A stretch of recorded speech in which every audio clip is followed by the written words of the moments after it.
तो गाइस जैसे आप देख रहे हैं अभी हम हैं न्यू दिल्ली के सड़कों पे।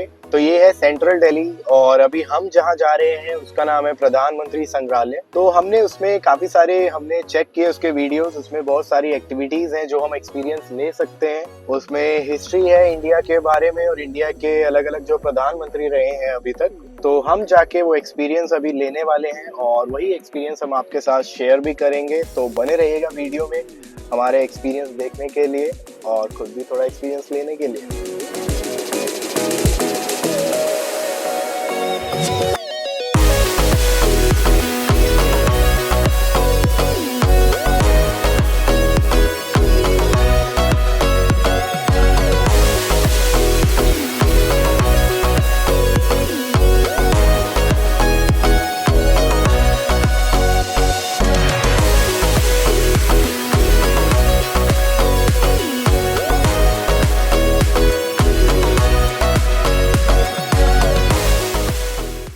जैसे ही आप एंट्री गेट से अंदर आते हैं लेफ्ट साइड में आपको पार्किंग दिखेगी और पार्किंग के एकदम लेफ्ट साइड में अगर आप फ्रंट फेस करेंगे तो यहाँ पे टिकट काउंटर है। तो अंदर जो भी एक्टिविटीज हैं वो अगर उसके आपको टिकट्स लेनी है तो उसके लिए आप इधर जा सकते हैं। गाइस इस स्क्रीन पे आप देख सकते हैं अलग अलग प्राइजेस अलग अलग एक्टिविटीज के। तो नॉर्मली जो यहाँ पे प्राइजेस रहते हैं गैलरी चेकआउट करने के लिए, गैलरी में जाने के लिए 100 रुपीज। बाकी अलग अलग जो एक्टिविटीज हैं हेलीकॉप्टर या पीएम के साथ सेल्फी वॉक, तो ये सबके 50-50 रुपीज एडिशनल चार्जेस रहते हैं। यहाँ पे आप ऑनलाइन पेमेंट या कैश कुछ भी दे सकते हैं। बाकी नेहरू प्लेनेटेरियम में जाने के लिए अलग से रास्ता और उसकी टिकट प्राइजेस भी अलग है।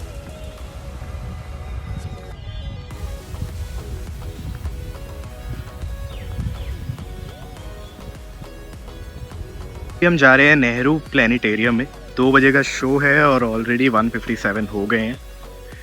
नेहरू प्लेनेटेरियम के लिए अगर आपको टिकट लेनी है तो डायरेक्टली वहीं पे ही जो बिल्डिंग है वहीं जाके आपको टिकट मिलेगी। वो टिकट काउंटर जो था वो सिर्फ प्रधानमंत्री संग्रहालय लाइट एंड साउंड शो के लिए था। तो अभी हम उधर जा रहे हैं। सिर्फ 2 मिनट हैं शो शुरू होने में और हमें टिकट्स लेनी है एंड देन शो अटेंड करना है। गाइस ये है एंट्री नेहरू प्लेनेटेरियम की। यहाँ पे आप टिकट्स बुक कर सकते हैं। बाकी ऑनलाइन के लिए आप बुक माई शो का भी यूज कर सकते हैं। नेहरू प्लेनेटेरियम के अंदर मौजूद आर्यभट्टा गैलरी के हर सेक्शन में इंटरैक्टिव डिस्प्लेज और डिजिटल मॉडल्स के जरिए सोलर सिस्टम, ग्रहों की गति, नक्षत्रों, गैलेक्सीज और स्पेस एक्सप्लोरेशन को बहुत ही आसान और इंटरेस्टिंग तरीके से समझाया गया है। यहाँ आप देख सकते हैं कि हमारा सोलर सिस्टम सूर्य के 8 ग्रहों से मिलकर बना है, जहाँ हर प्लैनेट की अपनी अलग पहचान और अनोखी कहानी है। यह गैलरी सिर्फ प्लैनेट्स के बारे में नहीं बताती, बल्कि भारत की स्पेस जर्नी को भी सेलिब्रेट करती है। आर्यभट्ट से लेकर इसरो के चंद्रयान और आने वाले गगनयान मिशन तक। अगर आप स्पेस और साइंस में थोड़ी भी क्यूरियोसिटी रखते हैं तो आर्यभट्ट गैलरी का यह एक्सपीरियंस आपको जरूर इंस्पायर करेगा। प्लैनेटेरियम के अंदर एंटर करते ही सबसे पहली चीज जो नोटिस होती है वो है इसका मैसिव डोम थिएटर। इस थिएटर में लगभग 270 लोग एक साथ बैठ सकते हैं और पूरी छत ही एक जायंट डोम स्क्रीन में बदल जाती है। इस तरह का फुल डोम थिएटर आपको ऐसा फील करवाता है जैसे आप खुद स्पेस के बीच मौजूद हों। हमने 3D शो चूज किया था जो लगभग 35 से 40 मिनट का होता है। दिन भर हिंदी और इंग्लिश दोनों लैंग्वेजेस में अलग अलग टाइमिंग्स पर शोज चलते हैं, इसलिए अपनी कन्वीनियंस के हिसाब से शो सिलेक्ट किया जा सकता है। जैसे ही लाइट्स ऑफ होती हैं और 2 में स्क्रीन इल्यूमिनेट होती है, पूरा थिएटर एकदम अलग ही दुनिया में ले जाता है। नॉर्मल सिनेमा स्क्रीन और इस इमर्सिव डोम एक्सपीरियंस में बहुत बड़ा डिफरेंस है। यहाँ विजुअल सिर्फ सामने नहीं बल्कि आपके ऊपर और आसपास भी दिखाई देते हैं, जिस वजह से हर सीन काफी रियलिस्टिक फील होता है। इस शो में हमें अर्थ से लेकर सोलर सिस्टम, प्लैनेट्स, गैलेक्सीज और डीप स्पेस के बारे में बहुत ही इंटरेस्टिंग तरीके से दिखाया गया। ऐसा लगता है जैसे हम खुद स्पेसक्राफ्ट में बैठकर स्पेस की जर्नी कर रहे हों। अगर आप एस्ट्रोनॉमी में इंटरेस्ट रखते हैं या फैमिली के साथ दिल्ली में कोई एजुकेशनल और एंटरटेनिंग एक्सपीरियंस ढूंढ रहे हैं, तो नेहरू प्लानिटेरियम का यह डोम शो डेफिनेटली ट्राई करना चाहिए। बच्चों के लिए भी ये काफ़ी एंगेजिंग है और एडल्ट्स के लिए भी इक्वली फैसिनेटिंग एक्सपीरियंस है। मैं इन पूरा शो रिकॉर्ड नहीं दिखा सकता, लेकिन मैं आपको कुछ शॉर्ट क्लिम्पसेस दिखाऊंगा ताकि आपको इस एक्सपीरियंस का आइडिया मिल सके। अगर आप कभी दिल्ली आएं तो इस शो को खुद देखना एक मेमोरेबल एक्सपीरियंस होगा। To these bones, the whole region appears to be with animals and warriors.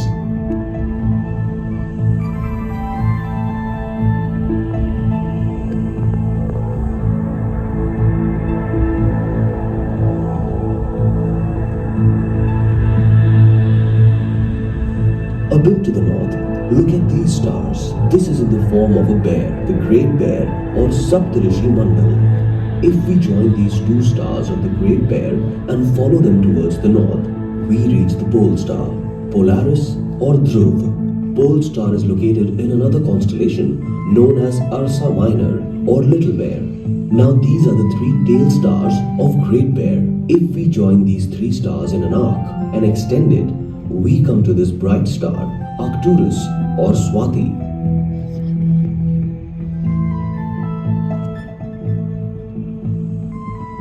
Out of our solar system.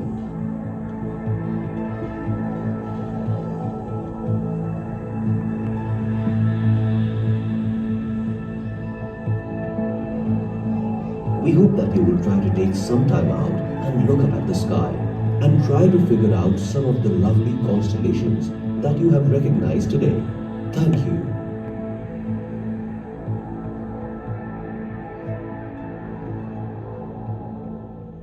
It entered Mercury orbit in 2011. Surprisingly, this tiny iron core planet turns out to have a surface composition that differs quite substantially from that of Earth, Moon, or Mars. Messenger is also collecting data on unusual compounds discovered near the North Pole. Some researchers believe this could actually be water ice, but there's not enough evidence yet.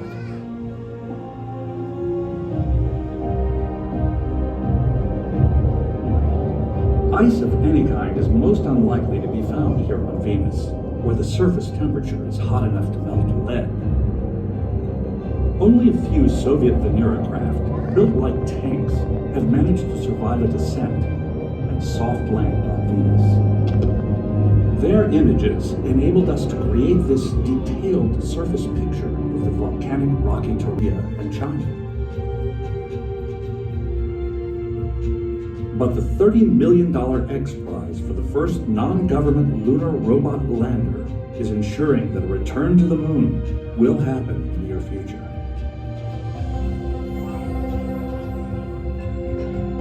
The Chinese have also expressed interest in a manned landing, possibly in the next decade. United States plans for a return to the moon have been canceled. Instead, NASA is planning a manned landing on an asteroid.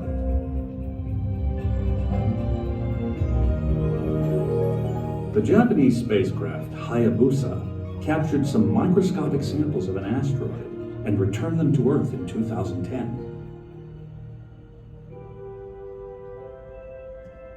Beginning in mid-2011, the Dawn spacecraft orbited Vesta, the second largest of the asteroids found between Mars and Jupiter. The Mars robot got no further than Earth orbit. It had been designed to land on the surface of the Martian moon Phobos, a possible site for an early manned mission.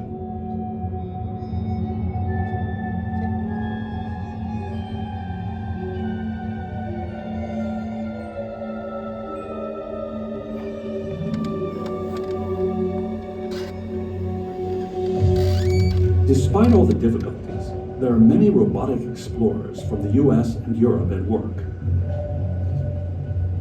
In 2012, the US successfully landed the largest and most sophisticated rover named Curiosity to begin a new era in Mars exploration and eventually allow the first manned Mars landings.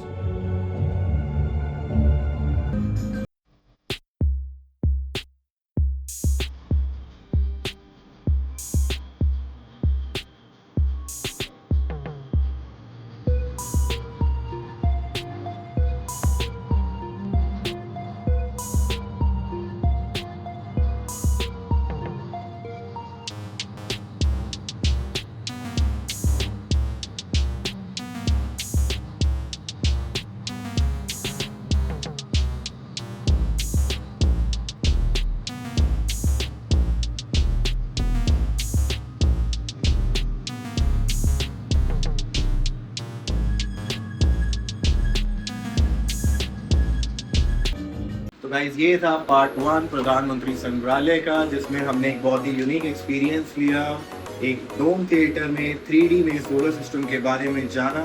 तो part 2 में हम दिखाएंगे आपको actual जो प्रधानमंत्री संग्रहालय वाली building है, जिसमें हमारे पहले प्रधानमंत्री श्री जवाहरलाल नेहरू जी रहे थे, उनका एक्चुअल रूम कैसा था, उसमें बेडशीट और मैट्स, उनके बुक और जितने भी रूम के आइटम्स थे उन सबको वहाँ पे प्रिजर्व करके रखा हुआ है। तो वो हम देखेंगे पार्ट 2 में, तो उसको मिस आउट बिल्कुल मत करना। अभी हम चलते हैं, ये वीडियो करते हैं यहीं पे एंड। Thanks for watching.